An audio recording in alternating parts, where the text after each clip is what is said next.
पद रत्नाकर जी का पाठ, पद संख्या 803 803। पद रत्नाकर जी का पाठ, पद संख्या 803। बोलो जय राधे राधे, बोलो जय राधे राधे, बोलो जय राधे राधे, बोलो जय राधे राधे। राधा माधव की प्राण, बोलो जय राधे राधे। राधा माधव की प्राण, बोलो जय राधे राधे।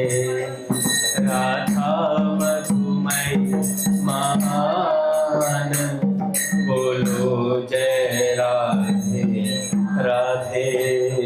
राधा मधुमय महान, बोलो जय राधे राधे। राधा वृषभानु दुलारी, राधा श्री के कुमारी। राधा वृषभानु दुलारी, राधा श्री के कुमारी। राधा वृषभानु दुलारी, राधा श्री के कुमारी। राधा वृषभानु दुलारी, राधा श्री के कुमारी। दोनों के प्राण समान, बोलो जय राधे राधे। दोनों के समान, बोलो जय राधे राधे।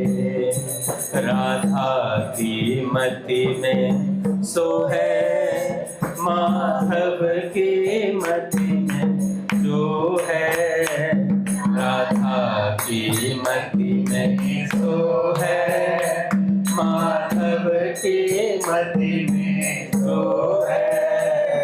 दोनों ही एक मतिमान, बोलो जय राधे राधे। दोनों ही एक मतिमान, बोलो जय राधे राधे। राधा अति भोली भाले, माधव मोहन मधुशाली। राधा अति भोली भाले, माधव मोहन मधुशाली। दोनों की न्यारी पान, बोलो जय राधे राधे। दोनों की न्यारी पान, बोलो जय राधे राधे। राधा जब निपट सयानी, माधव सजते अज्ञानी। राधा जब निपट सयानी, माधव सजते अज्ञानी। दोनों के दो पहचान, बोलो जय राधे राधे। दोनों की दो पहचान, बोलो जय राधे राधे। राधा माधव एक रूपा, लीला में भिन्न स्वरूपा।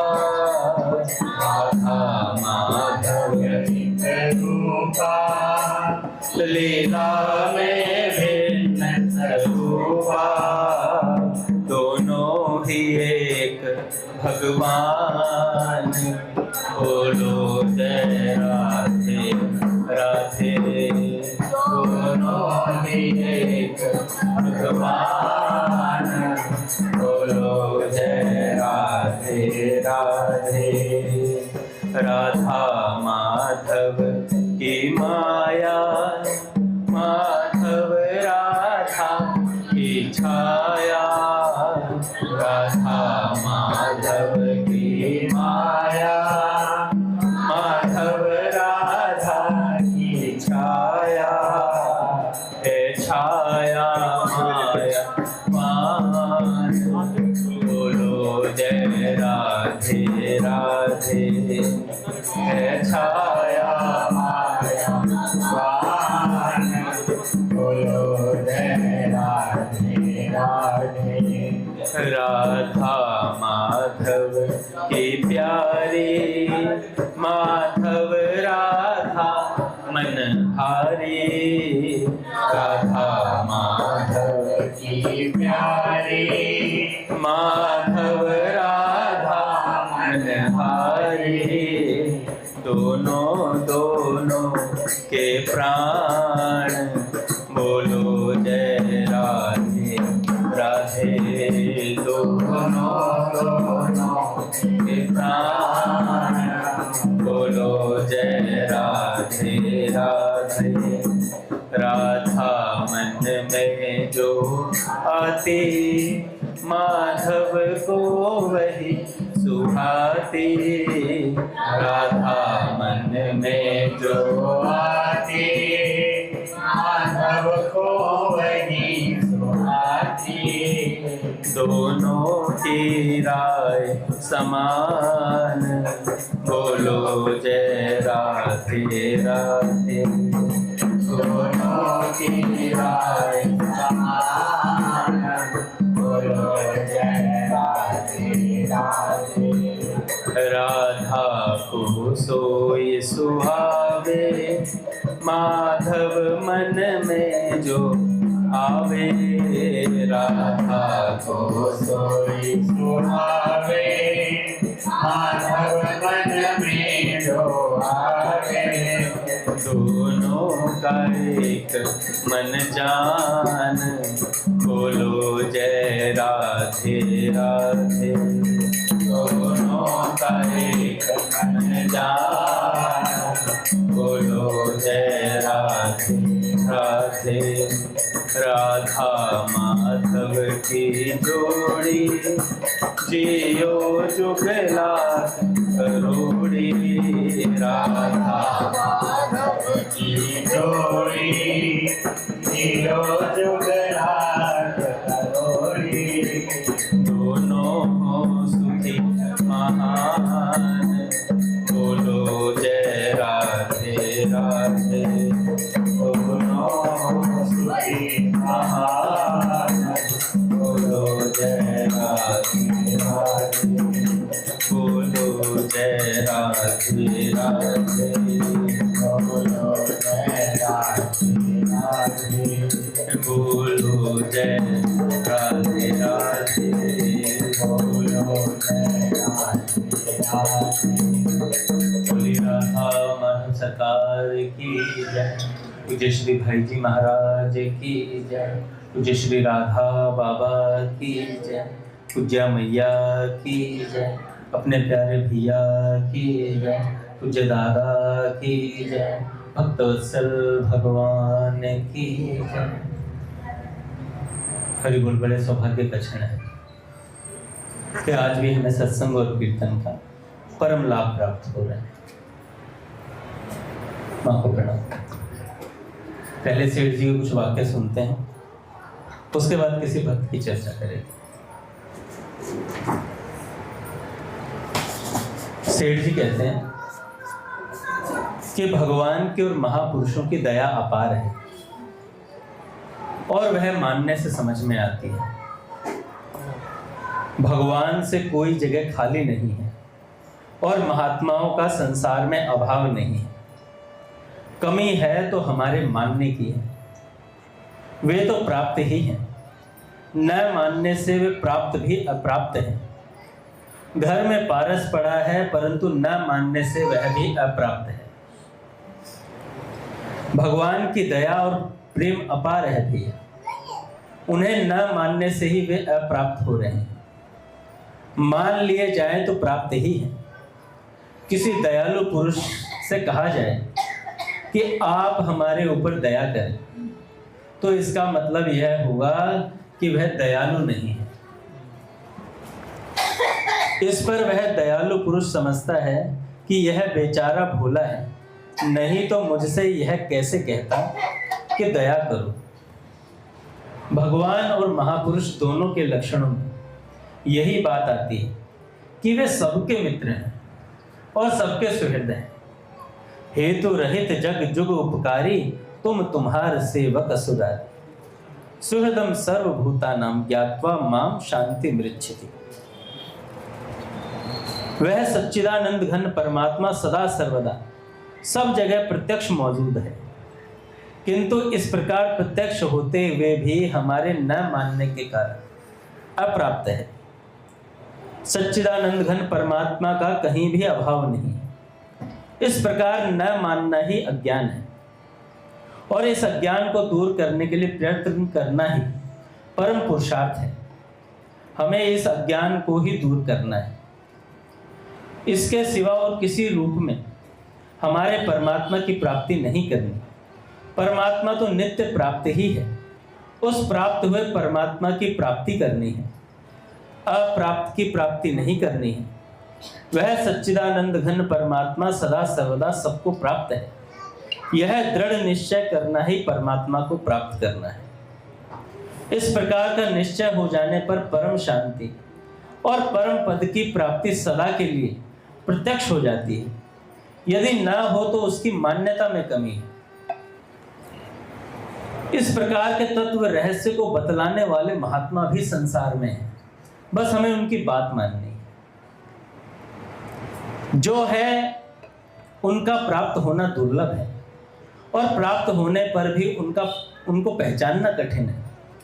उनको जान लेने पर तो परमानंद और परम शांति की प्राप्ति सदा के लिए हो जाती है। यदि ऐसा ना हो तो समझना चाहिए कि उसके मानने में कमी रह गई। कोई बीमार हो और मरणासन हो तो सज्जनों उसे कीर्तन सुनाओ, भगवान नाम सुनाओ, गीता जी सुनाओ, भगवान की कथा सुनाओ, उसे चेत हो। और गीता जी में प्रेम हो तो गीता जी सुनाओ, और चेत नहीं हो, भाव न जाने तो कीर्तन या भगवान नाम सुनाना चाहिए। जो कोई घर में मरे उसे भगवान की याद दिलाओ भैया। कई लोग कहते हैं छोटा मरता हो तो गीता क्या सुनावे। कई माताओं बहनों भाइयों में बड़ा अज्ञान रहता है कि गीता सुना दी अब तो मर ही जाएगा, मतलब गीता जो सुना रहे अब तो मर ही जाएगा। यह बात नहीं है।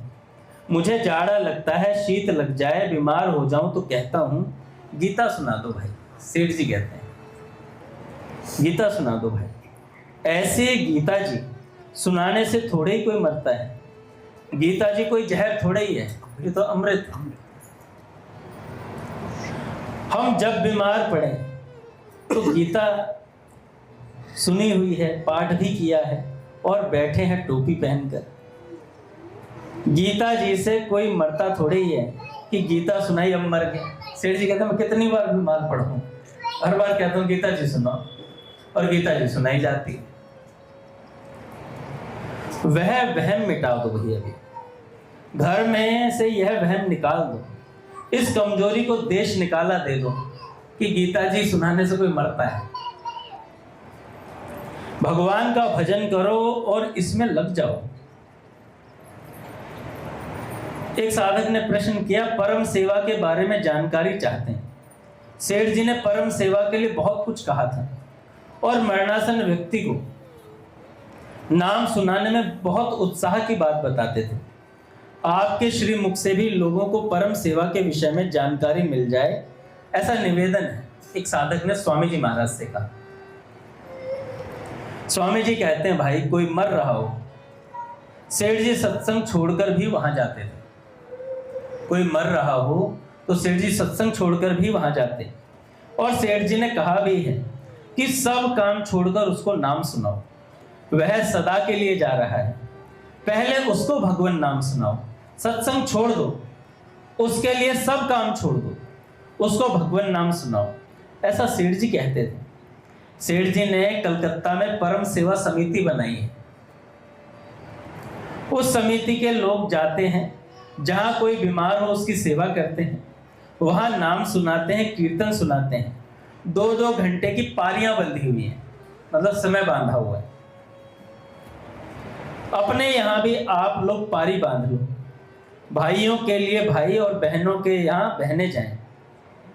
2-2 घंटे उसके पास जाकर कीर्तन सुनाओ, नाम सुनाओ, सेवा करो।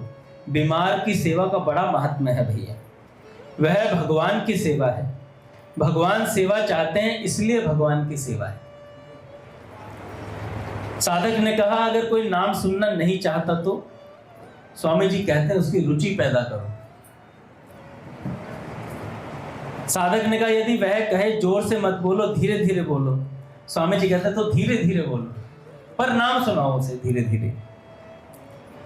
साधक ने कहा मरणासन व्यक्ति तो सुनना चाहता है, परंतु उसके घर वाले और पास वाले लोग मना करते हैं, तब क्या करें? स्वामी जी ने कहा वे मना करते रहें, पर आप सुनाते रहना। सुनने वाला चाहता है तो अवश्य सुनाओ। साधक ने कहा उस समय घर वालों की बात नहीं सुननी चाहिए क्या? स्वामी जी कहते नहीं सुननी चाहिए। कोई बुराई करे तो सुन लो, पर उसे कुछ मत बोलो, उसे नाम सुनाओ, कीर्तन सुनाओ, घर वालों की बात मत सुनो। मरने वाले की रुचि है तो उसे जरूर नाम सुनाओ। सुनना चाहे तो बड़े उत्साह से सुनाओ। घर वाले तिरस्कार करे, अपमान करे, सब सह लो, चुप हो जाओ, बोलो मत, पर उस मरने वाले को नाम सुनाते रहो। कोई कहे कि तुम यह क्या करते हो, तो कहो भाई यह भगवान नाम सुनना चाहता है और भगवान नाम सर्वोपरि है, इसलिए भगवान नाम सुनाते हैं। श्रोता ने कहा महाराज जी कोई डॉक्टर कह दे कि हल्ला क्यों करते हो, लेकिन उसकी इच्छा है सुनने की, तो डॉक्टर की परवाह करनी चाहिए या नहीं करनी चाहिए? स्वामी जी ने कहा डॉक्टर खड़ा रहे तब धीरे धीरे बोलो। डॉक्टर खड़ा रहे तब धीरे धीरे बोलो, डॉक्टर चला जाए फिर चिल्लाओ। स्वामी जी मस्त है। मेरा काम पड़ा है, कलकत्ता में गोपाल दास जी की माँ थी, बुलाने पर मैं तुरंत गया। मैंने सुना कोई कह रहा था पुलिस वाला नहीं है, नहीं तो पकड़ेगा इनको, बीमार के पास में हल्ला करता है। मेरे असर पड़ा कि लोग भगवान की बात सुनना नहीं चाहते। मैं चुप हो गया, वे चले गए। फिर मैंने उसको भगवान नाम सुनाया। मरने वाला सुनना चाहे तो जरूर सुनाओ, अवश्य सुनाओ, यह बहुत बढ़िया बात है। 1-2 व्यक्ति को सुना दे तो उसे अंत में भगवान की स्मृति आएगी। आपका कमीशन बन गया, आपका कमीशन बन गया। श्रोता ने कहा महाराज जी वह व्यक्ति सत्संगी है, लेकिन अंतिम अवस्था में उसकी बुद्धि में कोई विकृति आ गई, उस पर बीमारी ज्यादा प्रभावी हो गई। उस समय यदि वह बुद्धि की खराबी से नाम लेने के लिए मना करता है, अब उसे भगवान नाम सुनाए या ना सुनाए? स्वामी जी कहते हैं पास में बैठे बैठे राम राम राम राम राम राम राम राम राम राम राम राम करते रहो, भजन करते रहो, उसका भी असर पड़ता है। हम तो कल्याण चाहते हैं, अब वह सुने तो कोई क्या करे? उसे भगवान नाम सुना दो। हमें तो उसे किसी तरह भगवान में लगाना, उसकी स्मृति को भगवान की तरफ पहुंचाना है। श्रोता ने कहा महाराज जी मरणासन व्यक्ति ने तो मना कर दिया, लेकिन पास में सत्संगी लोग बैठे हैं, कुछ लोग राम राम कर रहे हैं, उसको नहीं सुना रहे हैं, उससे भी उसका लाभ होगा क्या?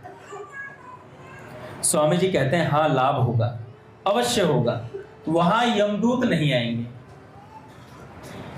जहां नाम जप हो रहा है वहां यमदूत नहीं आ सकते।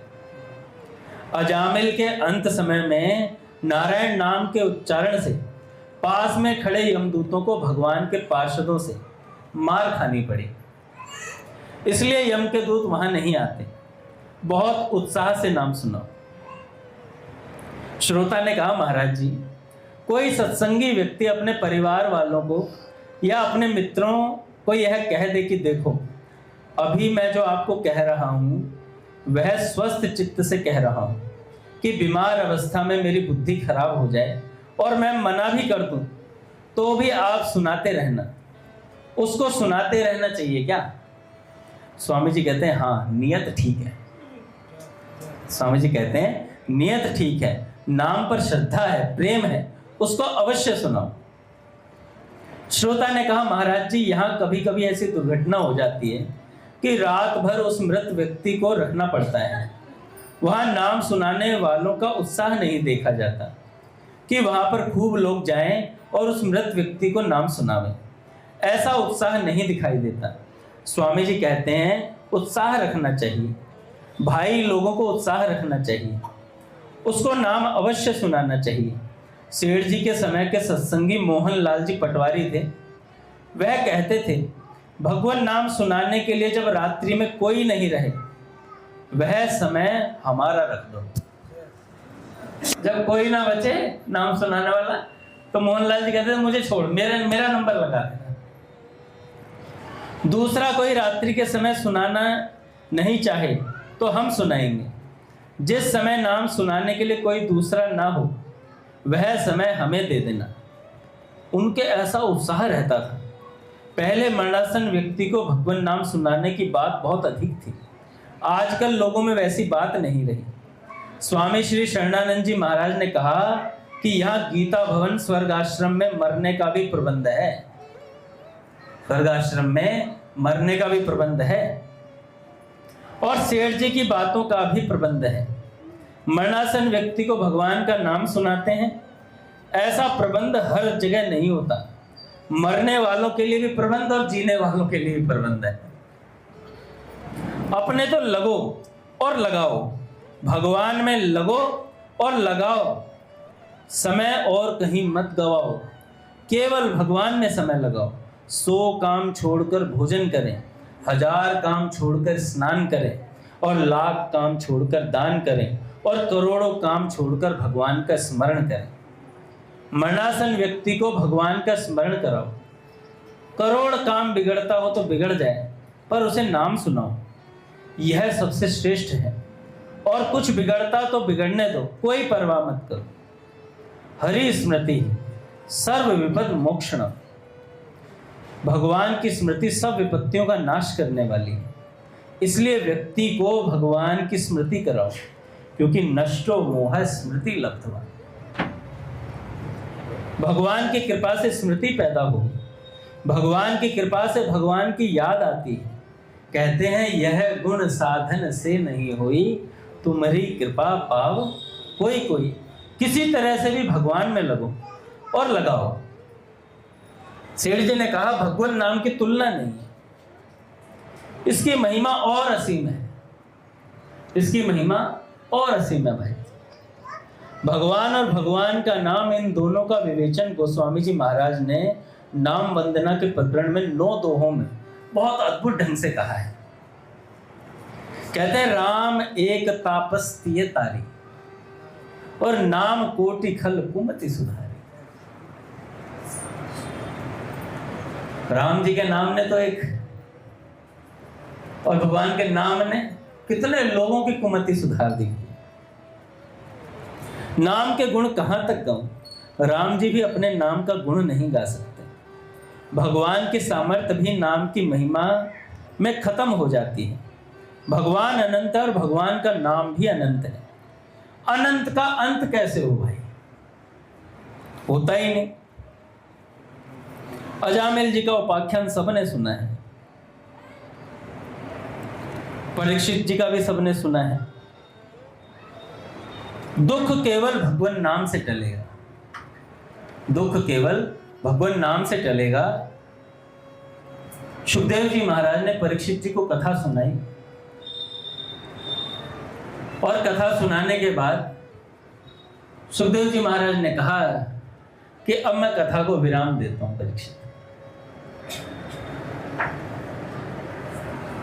परीक्षित जी ने, अब तुम्हें, सुखदेव जी ने कहा अब तुम्हें तक्षक आके डसेगा और तुम मृत्यु को प्राप्त हो जाओगे। एक संत भाव दे रहे थे। उन्होंने कहा कि परीक्षित ने कहा कि तक्षक में अब इतनी सामर्थ्य नहीं कि वो मुझे मार सके, क्योंकि तब कथामृतम तप्त जीवन, मैं तो प्रभु की कथा पा चुका हूं। अब तो राम मरे तो मैं मरूं, नहीं तो मरे भलाए, अविनाशी का बाल का कही विधि मारा जाए। तो उन्होंने कहा तक्षक में अब सामर्थ्य नहीं है, अब तो मैं इसलिए मरूंगा, तक्षक को निमित्त बना करके कथा को विराम दे दिया है महाराज आपने, कथा के बिना नहीं जिया जाएगा मेरे से। तो ऐसा परीक्षित जी का प्रेम हो गया था भगवत गुणानुवाद में। पढ़ खुलेंगे महाराज? अच्छा,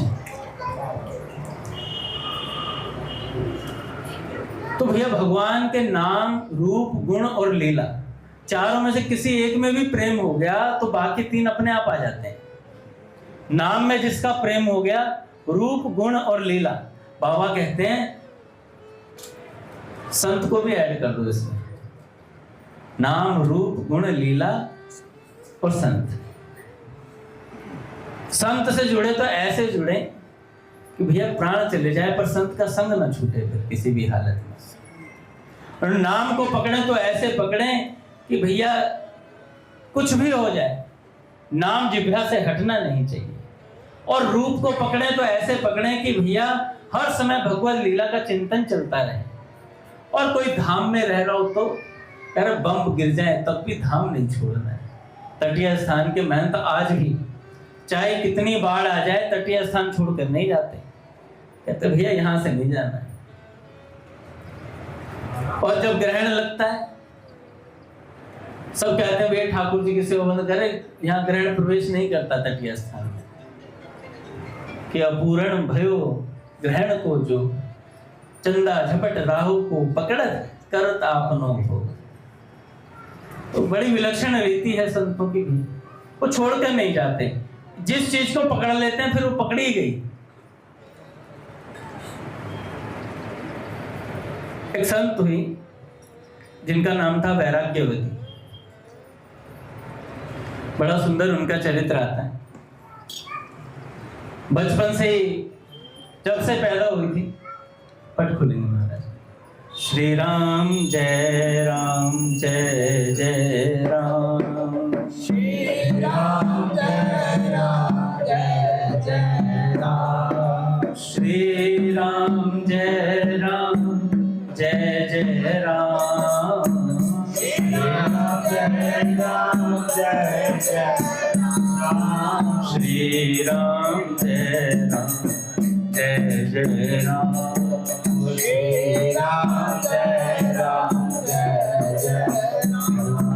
श्री राम जय जय राम, श्री राम जय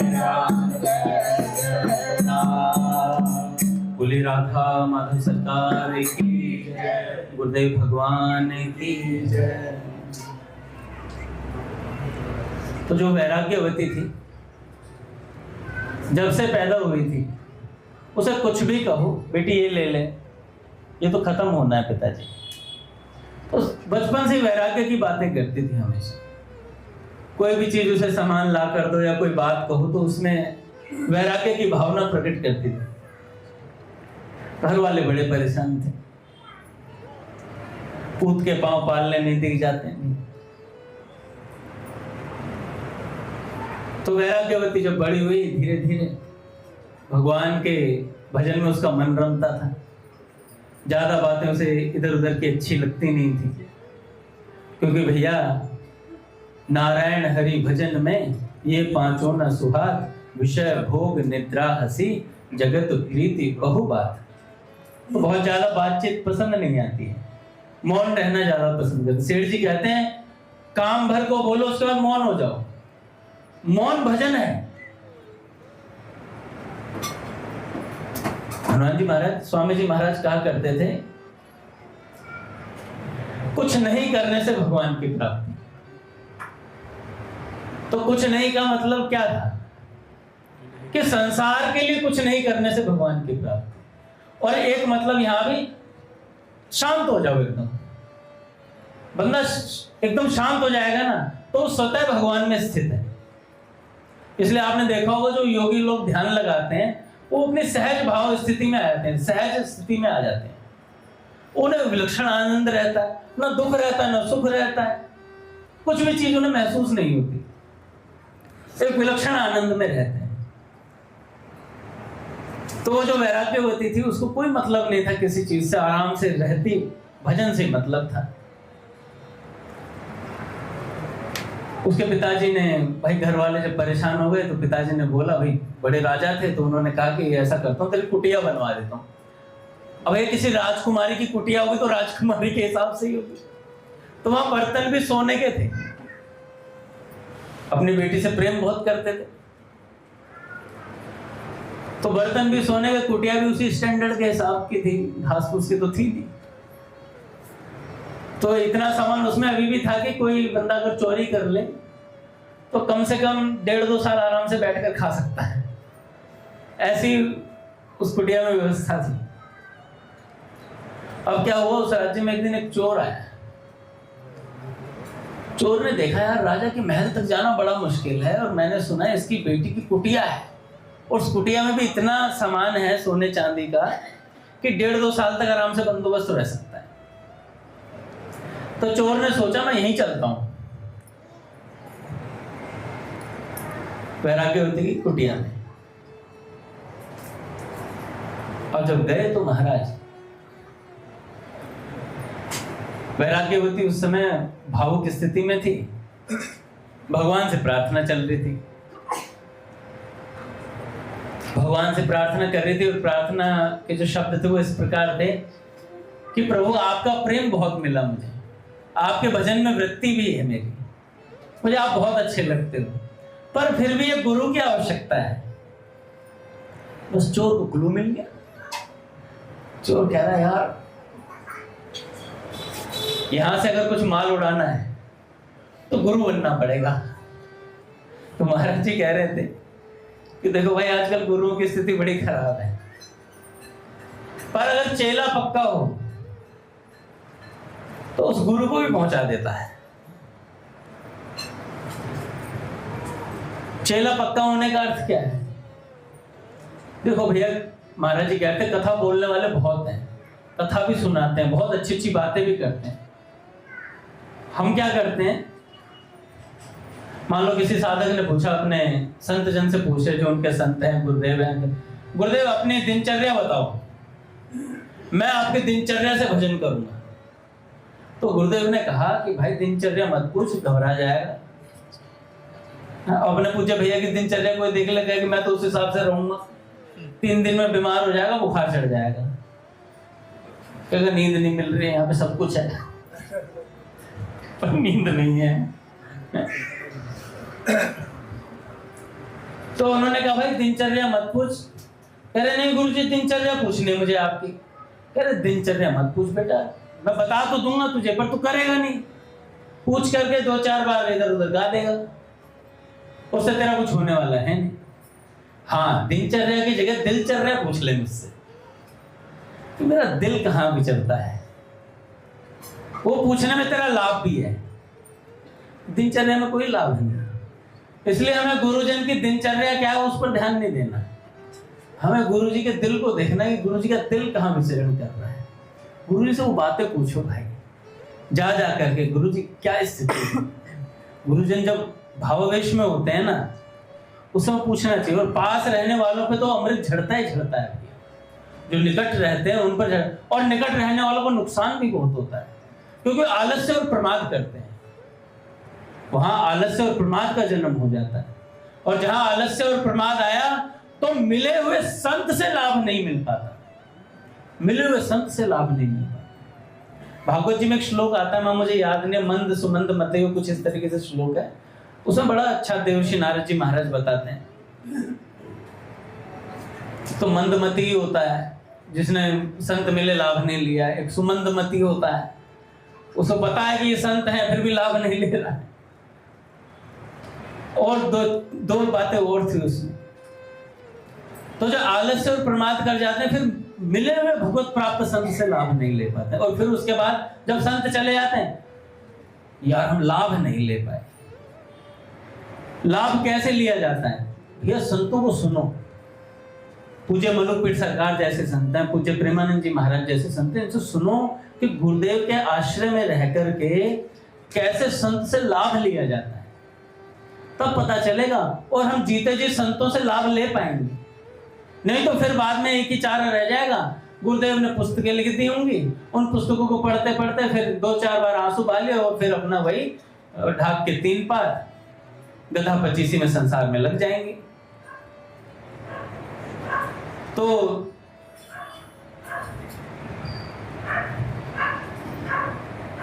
गुरु जी से लाभ कैसे लिया जाए? गुरु आज्ञा मान कर और गुरु जी जो उपदेश दे रहे हैं उनको मान कर, और गुरु जी के आश्रय में रहकर कोई अपराध ना बनने पाए, है ना। अपराध का अर्थ समझ कि वृत्तियां चंचल हैं और गुरु जी से छिपाया जा रहा है, गुरु जी से छिपाया जाए। अच्छा, गुरु जी जानते सब है, बोलेंगे नहीं, बोलेंगे नहीं जानबूझकर, और फिर भी हम अपराध करते रहेंगे। अपराध बन जाते हैं भैया। काम, क्रोध, मद, लोभ, ये सारी चीजें हमें गिराने वाली है। पूज्य प्राची दीदी ने कहा था कि माताएं माताओं के साथ सत्संग करें और भाई लोग भाइयों के साथ ही सत्संग करें, तो बच पाओगे। स्वयं पूज्य प्राची दीदी कह करके गई है बात, और ये हमारे लिए चेतावनी है, क्योंकि उनका एक एक शब्द किसी जगत के लिए नहीं था, वो सब हमारे लिए कह करके गई हैं। पूज्य भैया से सारी बातें हमारे लिए परोस करके गई हैं कि भैया ये लोग भगवान तक पहुंच जाए, ये माधव तक पहुंच जाए किसी तरीके से। एक चेला आता था मंदिर में, वो भजन करता, खूब बढ़िया बढ़िया रस आस्वादन लेकर के खूब पद गाता और बढ़िया जय जय श्री राधे और खूब भरे आनंद से गाता, और बड़ी मुर्कियां लेता गाते हुए। कई तरीके के उसे मुर्कियां आती थी लेने। वो कहते ना बाबा 36 तरीके के रागों में एक ही पद को गा देना, तो इस तरीके से कई मुर्कियां लेता तो बड़े आराम से। उसी मंदिर में एक माता जी आ गई। माता जी आई तो माता जी ने एक दिन उन्हें देखा गाते हुए, उन्होंने वाह कर दिया। अब वाह कर दिया तो बस वहां आग पैदा हो गई। अब उसके बाद डेली, अब वो जब तक गाता ही नहीं तब तक वो नहीं आ जाती माता जी, और जैसे ही वो आती तो मतलब राग में क्या मधुरता आती है। सारे गाँव पता नहीं सब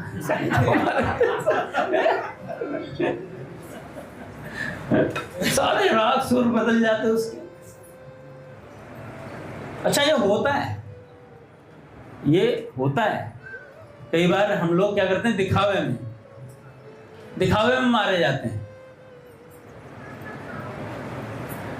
वो सुर बढ़िया बढ़िया दे करके गाए और माता जी कहते हैं वाह वाह क्या राग भैरवी गाया, क्या यमन में गाया। और बस उसके बाद से तो फिर वो तो भजन संध्या ही करता था। तो माता जी की तरफ उन्होंने कहा कि भजन नहीं करना तो क्यों ना साथ में भजन किया जाए। तो माता जी से कहा कि हम आपसे विवाह करना चाहते हैं। और उसके बाद फिर वो मंदिर में दिखाने, अब भजन हो गया। ऐसा ही होता है। हमारे पूज्य भैया एक एक बात का ख्याल रखते हैं भाई। कोई लौकिक, अगर हमारे भैया ख्याल रखते हैं लौकिक चीजों का, भाई किसी की जॉब नहीं लग रही, क्या नहीं लग रहा है, उसका ख्याल रखते हैं, ये भी हमारे भैया की हमारे ऊपर दया है। और पारलौकिक का तो विशेष ख्याल रखते हैं, किस भाई पे क्या मैसेज किधर से आ रहा है, ये भैया को तुरंत पता चल जाता है। और कोई ये सोचता है कि मैं छुप छुप करके जीवन संगिनी ढूंढ लूंगा तो नाश हो जाएगा। ये मिले हुए गुरु से नहीं लाभ लेने के तरीके हैं कि हम छुप छुप करके अपराध करते हैं। हरि गुरु दासन सो साचो सोई भक्त सही। जो हरि गुरु और दासों से सच्चा रहता है, गलती हो रही है जाके गुरुदेव से बता, गुरुदेव ऐसा ऐसा चल रहा है, अब आप देखो और ठाकुर जी देखें, फिर गुरुदेव बताएंगे भाई तुझे क्या करना है।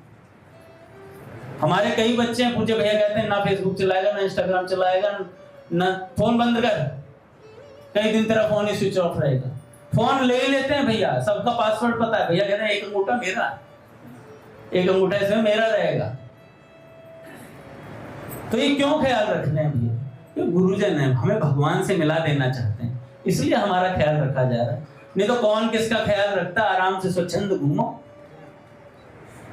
साधक कभी स्वतंत्र नहीं होता और स्वतंत्र कभी साधक नहीं होता, सीधी सी बात। गुरुजी आपके आते एक सूत्र याद आया, साधक कभी स्वतंत्र नहीं होता और स्वतंत्र कभी साधक नहीं होता। तो भैया वो राग भैरवी में उलझ गया और उसको भैरव बाबा ने लपेट दिया। उसके बाद वो राग गाने मंदिर में नहीं आ पाया, चला गया। वो भैया बताते ना भगवत गीता के 18 अध्याय गुरु जी, 7 अध्याय ये रहे, बाकी आ रहे हैं। तो वैराग्यवती जो थी, उन्होंने गुरु जी को ढूंढ रही थी, प्रार्थना कर रही थी कि अब भगवान से प्रेम भी है, सत्संग में भी मन लगता है, कीर्तन में भी मन लगता है, नाम में भी मन लगता है, पर गुरु जी की कमी थी। चोर ने सोचा मैं गुरु बन जाता हूं। चोर फटाफट गया और भगवा वेश धारण करके आया, एक झोला टांग लाया और आते कहता भिक्षाम देहि। वैराग्यवती बाहर निकलती है और जैसे ही देखती है तो उन्होंने पहले ही निश्चय किया हुआ था कि आज जो भी पहला व्यक्ति जो साधु आएगा उसे मैं गुरु स्वीकार कर लूंगी। और जैसे ही वो चोर आया साधु का वेश बना के वो गुरु धारण कर लिया। कई गुरु जी आइए, गुरु जी के चरणों में माथा टेक दिया। चोर तो था ही, उसने 2-4 श्लोक बोले, 2-4 चौपाई गा के सुना दी। अरे वाह बेटे, तो बहुत अच्छा भजन करते, कलयुग केवल नाम आधारा, सुमिर सुमिर नर उतर नहीं पा रहा। एक 2 चौपाई और सुनाई। राम ने सकी नाम गुण गाई। गुरुदेव क्या ज्ञान है आपके पास। गुरु जी चढ़ गए। गुरु जी कह रहे बेटा आज से तू मेरी शिष्या स्वीकार। अब ऐसा कर, घर में जितना भी धन धान्य है इससे हमारा क्या औचित्य है। तुम्हारे घर में जितना भी धन्य हो, धन हो, सब ले आओ। अब दीक्षा का एक स्टेप और रह गया, वो स्टेप हम जंगल में चल के पूरा करेंगे। वैराग्यवती इतनी श्रद्धावान थी, उसने कहा जी गुरुदेव। घर गई, माता के सारे गहने वगैरह सब ले आई और जो उसकी कुटिया में सोने चांदी के बर्तन थे वो सब ले चली पोटली में बांध के। गुरु जी आगे आगे, वो पीछे पीछे। गुरु जी घने जंगल में पहुंचे। गुरु जी ने कहा कि बेटा अब तुम्हारी दीक्षा का अंतिम स्टेप है, इस पेड़ के सहारे खड़ी हो जाओ। वो पेड़ के सहारे खड़ी हो गई। गुरु जी ने एक रस्सी ली और उसे बांध दिया और कहा कि बेटा ये जो तुम्हारे हाथ में थैला है इसे त्यागना पड़ेगा। सबसे पहला त्याग धन का ही होता है। उसने दे दिया धन। अब गुरु जी ने कहा बेटा अब तू मेरी शिष्या है और जब तक मैं वापस ना आ जाऊं तब तक तू यहीं बंधी रहना। वैराग्यवती श्रद्धावान थी और वो बंधी रही। अब 1 दिन गुजरा, 2 दिन गुजरे, 3 दिन हो गए। घर वालों को चिंता हुई, वैराग्यवती चली कहां गई। भाई जाके सब ढूंढने लगे इधर उधर। सैनिकों को भेजा राजा ने। जंगल में गए तो देखा वैराग्यवती वृक्ष से बंधी हुई खड़ी है। जैसे ही सैनिक आए, सैनिकों ने कहा कि राजकुमारी जी चलिए, राजा साहब बड़े परेशान हो रहे हैं, आपके पिताजी बड़े परेशान।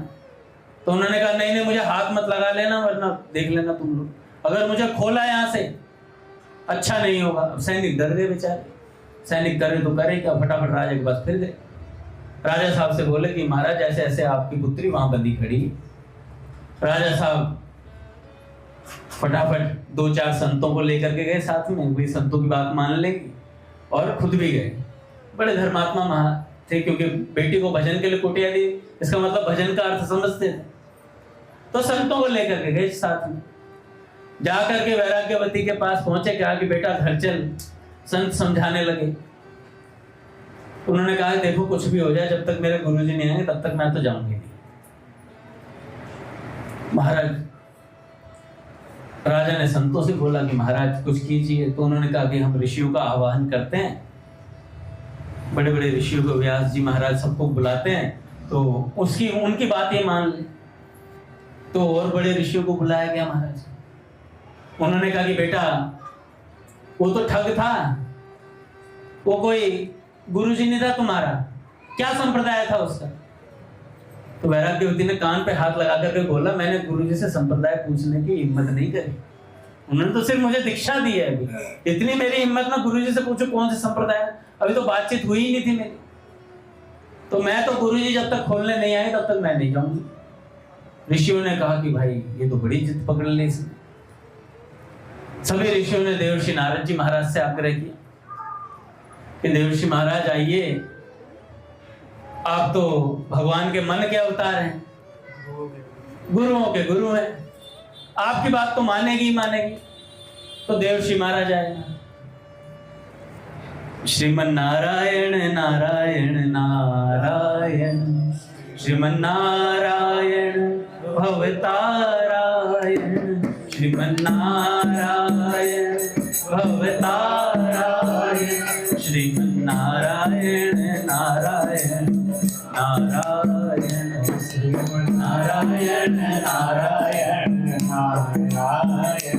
तो देवर्षि आए, आते ही बोले कि बेटा वो एक चोर था, वो एक ठग था। वैराग्यवती जी ने कहा कि आप नारद जी नहीं हो सकते, किसी की निंदा करते हैं आप तो आप नारद जी नहीं हो सकते। उन्होंने कहा मैं नारद हूं। कह रहे नहीं नहीं, आप नारद जी हो ही नहीं सकते, वो किसी की निंदा ही नहीं करते। उनको बड़ा अजीब लगा। कह रहे बेटी ये रस्से खोल रहा है। नहीं नहीं, मेरे गुरुजी जब तक नहीं आएंगे। नारद जी महाराज ने कहा कि अब तो भगवान को ही आना पड़ेगा। सीधा गए भगवान के पास चतुर्मुख, जाके कहते हैं नारायण नारायण। प्रभु कहते हैं क्या हुआ? अरे भगवान ने एक अजीब भक्ता है, एक ठग को गुरु मान लिया है और जंगल में बंधी खड़ी है और जाने के लिए राजी है नहीं। भगवान ने कहा ठीक है मैं चलता हूं, मेरी भी नजर है उस पर, मैं चलता हूं। भगवान गरुड़ जी पे विराजित हुए। देवर्षि महाराज अपना आराम से अपनी गति से आए और जैसे ही ठाकुर जी पहुंचे और ठाकुर जी ने जाते ही कहा वैराग्यवती तुम धन्य हो, तुम्हारा भजन धन्य है। अब बेटी ऐसी बात है कि वो सच में ठग था। वैराग्यवती ने माथा दूर से ही नवाया भगवान को और भगवान से कहा कि प्रभु अगर वो ठग भी था, अगर वो ठग भी था तो उसके कारण से ही मुझे इतने इतने ब्रह्म ऋषियों के दर्शन हुए, देवर्षि नारद जी महाराज के दर्शन हुए, और अब आप साक्षात सामने खड़े हैं। तो ढोंगी था तो विलक्षण ढोंगी है प्रभु, मुझे तो वे ही खोलेंगे तभी मानूंगी।